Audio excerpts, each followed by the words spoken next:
Howdy folks, it's Meandering Mike in the Man Cave of Madness. It's the middle of the late afternoon and we are doing an unboxing of this game here I got on a Kickstarter. I got a little while ago, just didn't get a chance around to doing the unboxing. Napoleon's Conquests, designed by Bruno Lamotte, or Lamotte. It's a multiplayer game set in the Napoleonic Era from Fellowship Simulations. Now, I've done my normal pre-shrink semi-slits, kept my handy-dandy unshrinking tool, better known as an oyster shucker from Taylor Shellfish. And here we go. Rip that shrink off. There we are. All right. Now, let's look at the back of the box here. I'm gonna zoom in here and go down to this part right here. Mounted game map. 266 playing cards. Look at that closer. 166. 200. It's hard to tell. That's a 200, I think.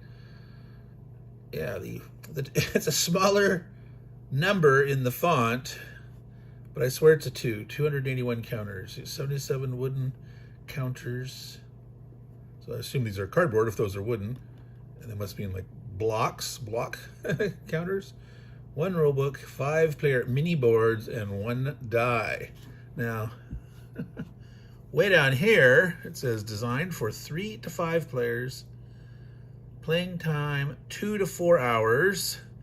It's in a smaller italic spaced font. It's a little harder for me to read at this distance. Campaign game and short scenario, ages 14 and up. All right. So let's open this puppy up. Let's zoom back out a bit. All right.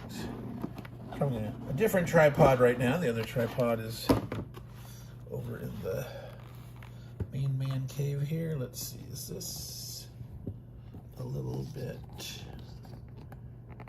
all right, there, tilty at this angle here.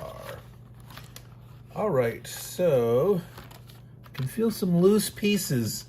So obviously some of the counters have come loose behind here, so I'm going to zoom out even more to be able to take a look at this rule book. All right, it's nice color. There's a portrait of a young Napoleon, even up to his early antics of stuffing his hand in his coat jacket. Why is that?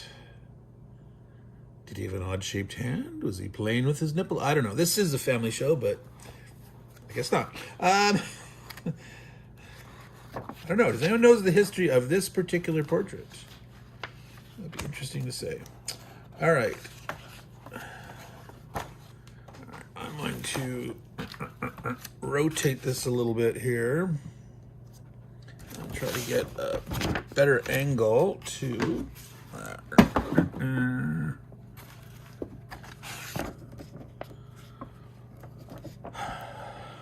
uh-oh. Table de matières. Well, it's a table of contents. It does appear to be in English, except for the title of what it is. That is interesting, that they elected to not, table of the materials, the contents, but that they didn't change that part. They didn't translate that into the English, so that was a curious choice. Let's take a quick look at that again. Number of players, the material, which you would normally call the components, right? Initial setup, game sequence, advisor resolution, alliances, troop movements, combat phase, draw, action card phase, victory condition, analysis phase, change of age, unit summary, characteristic combinations, additional rules, attributions, which we would normally call the credits, right?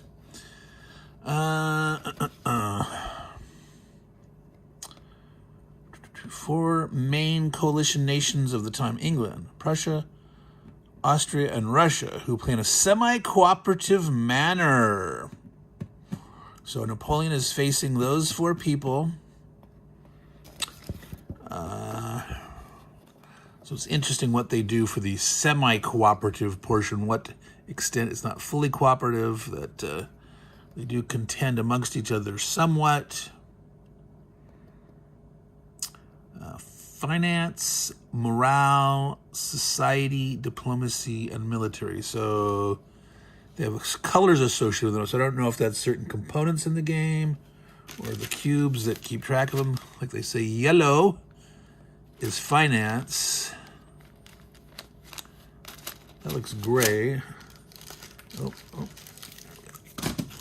I'm trying to look to see if there's other color cubes that match. Oh my goodness. These are going to be the nations. Normally, you've got white for Austria, green for Russia, red for the British, blue for the French, of course. So Prussia would be black in this case, is my guess. All right. Oh, boy. Now,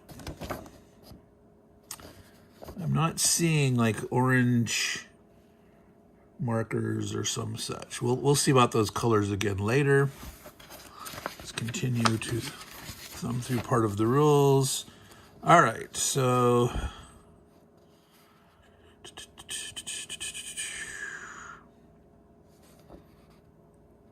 it'll be infantry, cavalry, artillery. I'm assuming these are leader units and fleets. Some kind of command unit. All right, yes. So here was the colors up here. White, red, yeah, Prussia black.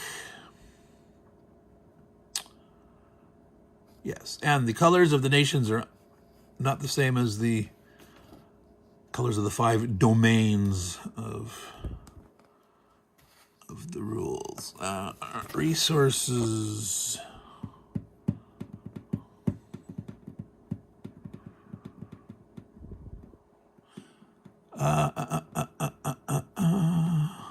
Movement points. You're tracking movement points with those gray and yellow cubes. That's bizarre. Gray cubes, 25 MP movement points. Okay, that's weird. I'll have to see about that.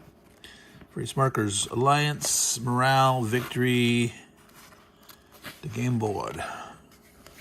All right, I want to see some of these components here. Action cards.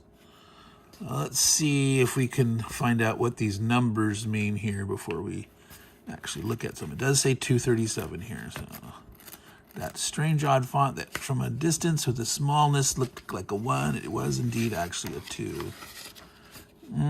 All right, so this is disappointing in that here these action cards are at the front, but they don't. Napoleon or coalition symbol. Right border of the card. Okay, they explain in text, but you'd think it'd be a label pointing to this here. 3 colored tabs. Possibility of playing an effect for 1 of the 3. So there's 5 different domains, the different colors.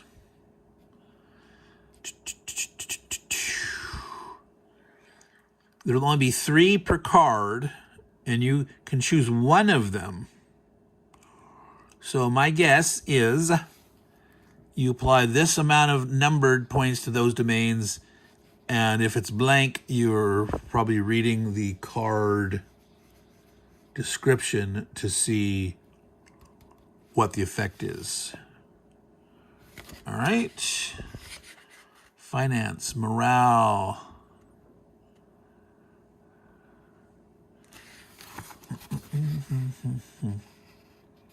All right, we'll come back to later portions of that. We already looked at these, which were, according to that little section, movement point cubes. Interesting to see how those are done. These do represent those nations. What these actually track. Is that like an army on the board or something else? I don't know. You do have units representing the individual stuff, but here's a bunch of these ones that are loose. Let's give you a quick show of how messy the internal of the box is here. Look at this. So a bunch of counters popped out. So their die cutting process obviously cut them through well, but a little too well. So these obviously didn't pop out, these round ones, coins. And it's interesting, some of the colors seem to have totally stayed in the sprue. Uh-oh, I'm losing them under the floor. This could be problematic. All right. Let me rescue the two that fell on the floor before I stepped on or something. All right. Let's look at some of the cards real quick. Now, it's interesting. These are actually not Ziplocs. These are sealed. So I'm going to use the oyster shucker and poke right through. It's not super sharp, but it's good enough for soft, stretchable fabric. All right, here we go. Now, obviously, there's some blank cards, which is actually not. They're not blank on the... Okay, so these are like player aid cards, sequence of play, victory conditions, coalition. So I don't know why you wouldn't double side those just to take advantage of better chance to have more information on both sides. I would have done that. All right, now secret aim. So which I would guess are like hidden objectives for victory points. But these are your... So Austria has 4, Prussia has 4. So it's probably each nation has 4, let's assume. Oh, no, there's more. Oh, for the short game, I see. So there's 2 for each. And these are only for the coalition guys. So this is how it's semi-cooperative. They're cooperating to defeat Napoleon, but this is how they're going to differentiate themselves. They've got these secret aims that they're attempting to do certain things that they can become the overall winner. I'm the better partner in this coalition. Look what I have achieved. No, but look what I have achieved. All right, so that's the 2 secret aim, depending if you're playing a short game or a long game. All right, what do we have here? We've got some... I think the whole game is 1805 to 1812, so I don't think that we have different... No, yeah, see, they're all the same, but they got different colors. So that's the different domains. Yeah, it's all... Oh, but different backs. So that's these 3 cards are all, I guess that was the military sphere, the red. The domain, I think they called them. Or dominions. Purple, lavender or pink, orange. Oh, there's only 2 per here. 3, 4, 5. So these had a different back than these, but those are indeed those military cards. So I'm not sure how you shuffle these or not, or you get to choose. You maintain multiple different stacks with the different backs. That'll be interesting to see. All right, so I'm going to stick those aside over here and look at... Yeah, so there's going to be more of those, more different colors. All right, digging in.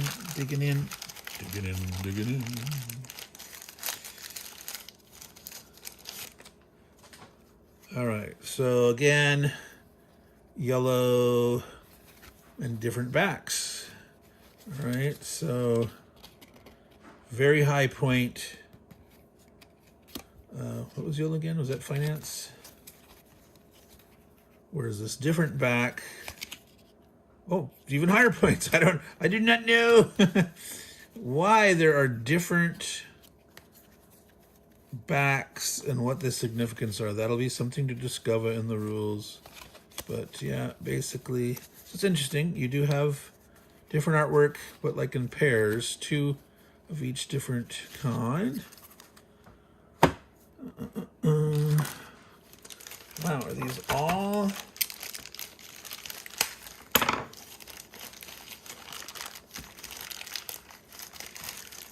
Different domains. All right, so more purple.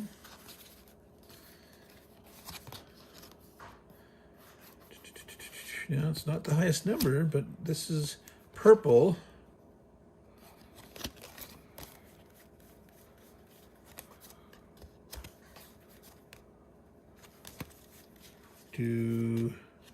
But lots of cards have purple on them. I'm confused.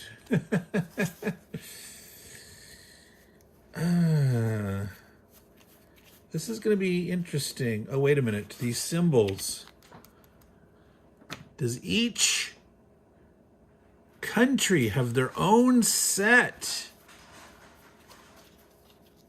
Aha. So Napoleon, his purple cards. I'm not sure whose symbol that's supposed to be. I'm gonna guess Austria.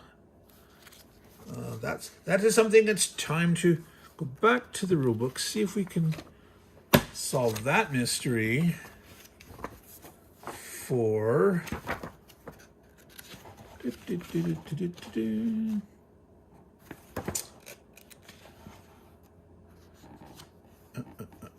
yeah, Napoleon symbol or coalition symbol, or it doesn't say or a coalition symbol. Is it all the same? Is that the coalitions, Napoleon, coalition, Napoleon? So that is it. That's why there seemed to be 2 sets of each. So it's all this, which is the overall coalition symbol. That's not an individual member of the coalition. That's the coalition cards versus the Napoleonic cards. We should find 2 sets for each of the 5. They're just spread out across these multiple decks. You'll have to go through them all to make sure you got it. There's still another one to open. Now,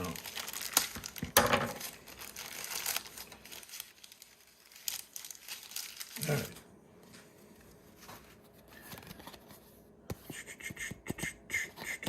The Old Guard.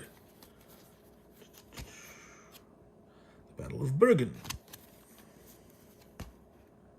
Marengo. That's an early Napoleonic victory, 1800. Was it 1801? Let's see what. Victory at Novi. All right, interesting. Yep. Orange. This orange looks more like a burnt sienna kind of, but. Alrighty, so lots of cards, 4 big card decks that make up 5 domains for Napoleon, 5 domains of the coalition. We have those secret aim for the coalition dudes. And that's probably it for the cards. We've got all these. I'm going to try to get to the counters. Give you a quick peek at the counter sheets. Fleets. Are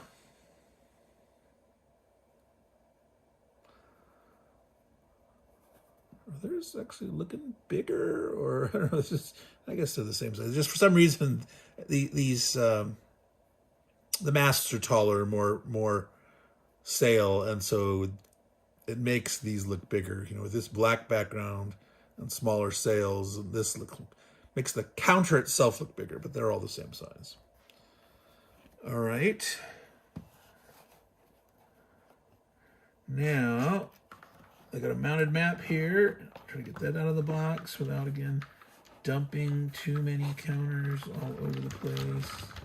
This is annoying.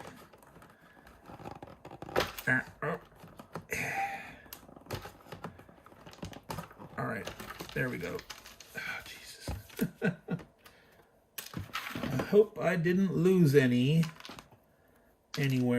All right, now it's the how to properly find space to show you the map. Oh, see, they're going all over the place. They're just like trying to escape. All right, I'm going to, I will sort these later. I'll get my plastibands out. There will be nice organization of all those different decks as I knock the box around. All right, now, we also have these things. Why don't we look at these first?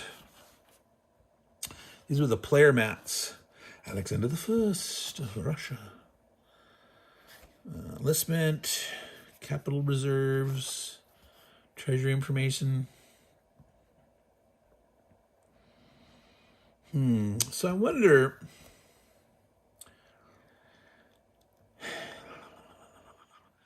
movements are probably some representation of overall supplies. So having enough supplies on hand to march, using cubes, the yellow and the gray movement cubes. You know, how many do they start with? How much max can they save? Let's see, Frederick Wilhelm III, that's Prussia. So the Russians, they're started with, what, 7 in 1795. 70. Oh, okay. There's two categories: 1795 to 1804, and then 1805 to 1812. Oh goodness! Does this then go then 1813 to 18? Did this say? Where does it end? In 1812? I don't know. I'll have to go back and look at that. All right. But as of 1700, so the Prussians only start with 4 movement cubes. So the French only start with, oh, that was a number 10. 4 for the Austrians, 4 for the Brits. All right, and obviously there's other stuff that's different on here. I would assume reserves, they're the same. 2, 3, 3, 4, 4, 3, 3. Oh, no, definitely the French have a lot more capital reserves. 7554 for the Austrians. The Brits. The Prussians have a little more infantry and less fleets. Oh, the Austrians have less fleets than the Brits. Well, that's obvious.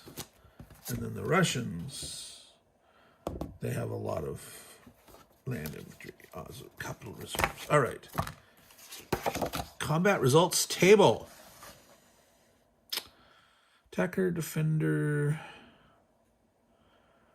greater than 2, greater than equal to 2, equal,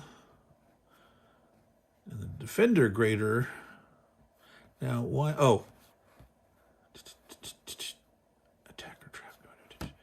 What's the difference? This one's greater than, this one's greater than or equal to. I'm not sure how you determine if this number, they say the outcome, but attack result, defend result, the outcome, strength point comparison. Oh wait, that's minus. That's divide. All right. I have to look at that to see exactly how you're comparing it, what strength values, etc. So combat strength points. I'm assuming this is a combined arms. You get 1 per that and 1 per, there's an asterisk here, but, and then having all 3 present gives you a bonus. Certain places get bonus. Oh, French Old Guard, +1 strength point.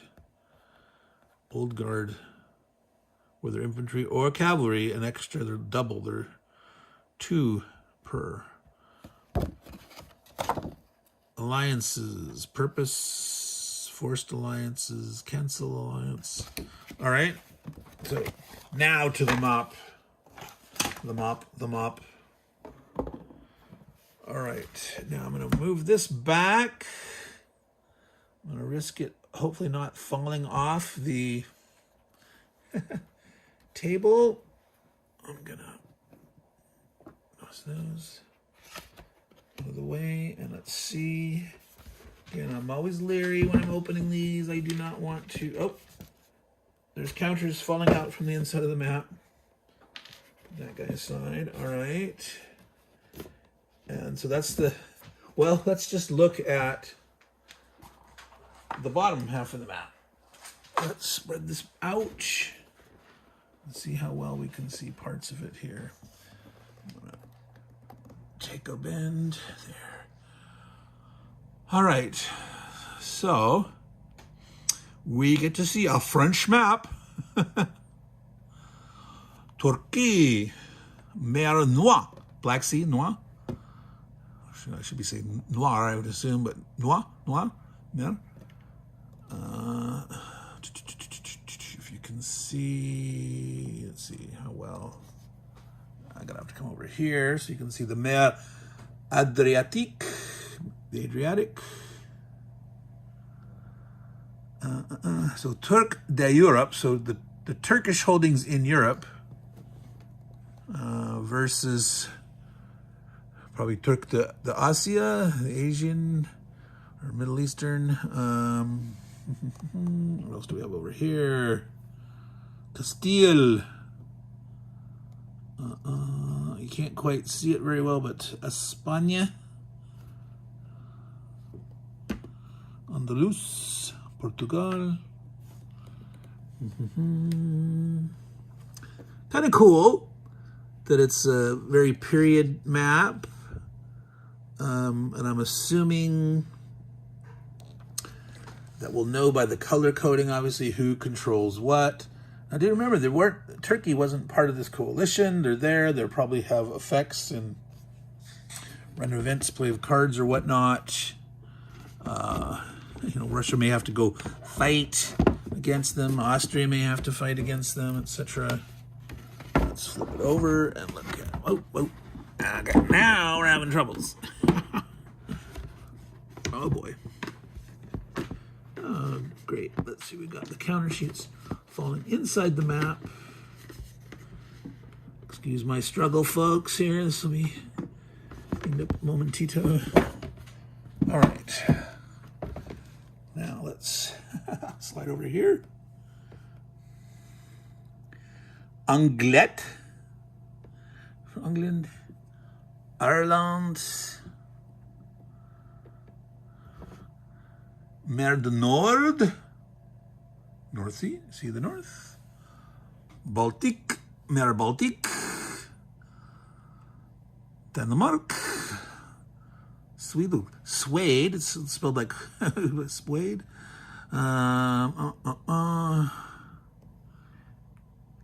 Empire der Rus.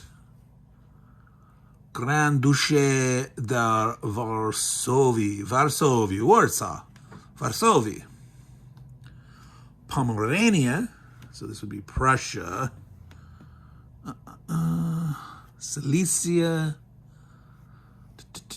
This is Confederation of the Rhine.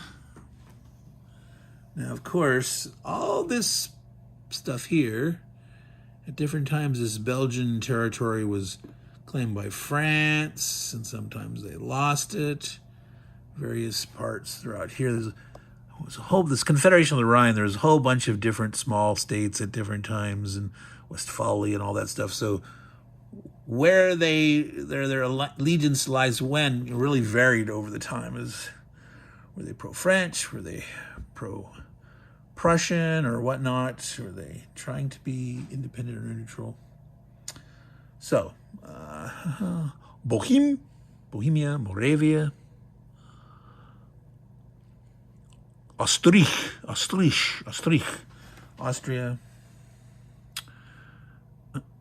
So that's an interesting map.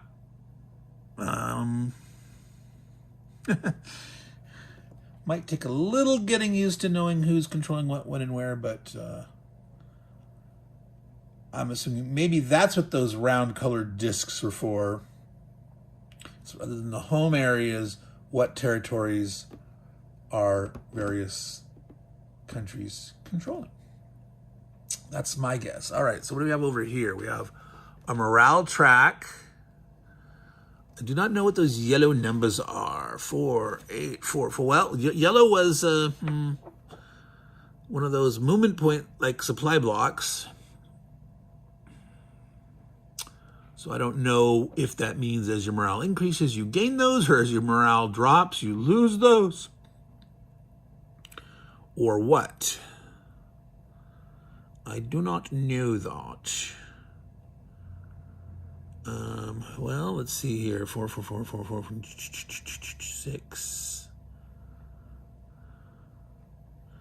Well, this is maybe the starting morale level in 1795.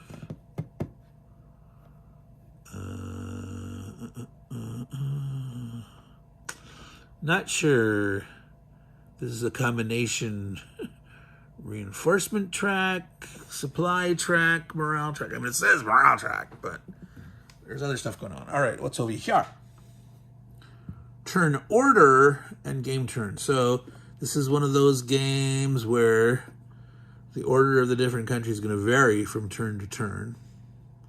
Potentially you to get those old double whammies, which if it's done right, it's good. But sometimes it's very gamey where people do weird things to set up the situation to get the double whammy. And sometimes it's just not really realistic. It's just not really in the flavor of how the warfare should be at the time. But if they do a good job, good. We'll have to see.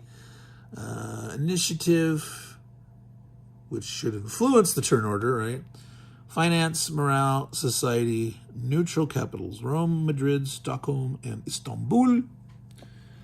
Let's see, we didn't get a chance to see the bottom side there. Was there something hiding out on that corner? Flip. There is a bunch of stuff. All right, now, bear with me here. I gotta move this box again. Flippity flop. Oh, goodness. All right, so what do we have over here? Military.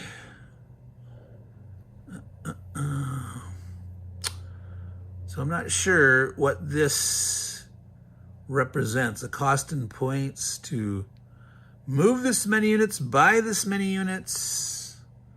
Diplomacy, alliances down here. Give or show one card to an ally. Okay, I'm not sure how that works. Over here. Okay, so that was up above that whole, those were the rows for these countries. So France was on this column, etc. So without opening it all up again. And the society track. Again, more yellow cubes. Or little squares on here, not sure what it meant. More pictures, so that's something to find out. But, all right, so that's the map. We looked at all those cards. Besides having coalition and Napoleon card sets, there appeared to be for the different year brackets. We've got 2 counter sheets for military units, another counter sheet for money coins. Some of the land guys fell out. Quite egregious mess. All right, so I'm not going to spend the time now sorting through all those cards, but I'm going to take a quick peek to see if I spot anything that's after 1812. Or did they all seem 1812? 1805. Nope, it appears to be 2 brackets. 1795 to 1804, and then 1805 to 1812. So if we look at the bottom of the box, look at that info again. I'm going to put this on because of the loose counters. I don't want them spilling all the over craziness. All right. Did it say on here anywhere? Am I zoomed out all the way? The time frame? Not here. I would have expected somewhere here that they would have told us, but it doesn't. So it appears to be from 1795 through 1812. And there you go. So, Meandering Mike, Man Cave of Madness. We have looked at Napoleon's Conquests from Fellowship of Simulations, designer Bruno Lamotte, multiplayer game. So it's 1 Napoleonic player, up to 4 coalition players. I'm assuming if you have less, that it tells you who's left out or how you combine, you know, like if there's 3 players, each of 2 of the players probably control 2 of the coalition, and the 1 plays Napoleon, etc., something like that. If you have 4 players, who knows how you split it up. So lots of cards, and as usual, get knocked off when my alarm goes off there. I was at the end, folks, but I want to say goodbye. So we got a card-driven game here. With sort of looks like simplified, abstracted combat. Like to look more at some point at that combat system. And there's, you know, the diplomacy and financial and military and societal, all the different domains of effects. So there's different things you have to worry about in competing, the Napoleon against the coalition and the coalition competing with each other semi-cooperatively because they have their secret aims. So it does sound like an interesting game. I'll probably not be able to get this to the table until the later third of the year, but definitely looks like something to look at. I do not know about the current availability. I got it via Kickstarter, so you might be able to do, you know, a late pledge kind of thing. It might be available to order online, or I don't know how many places carry Fellowship of Simulation titles, but you could take a look at this if you're interested. So, Meandering Mike, Man Cave of Madness, saying to all you good watchers, take care, and vive la Emperor! Ciao.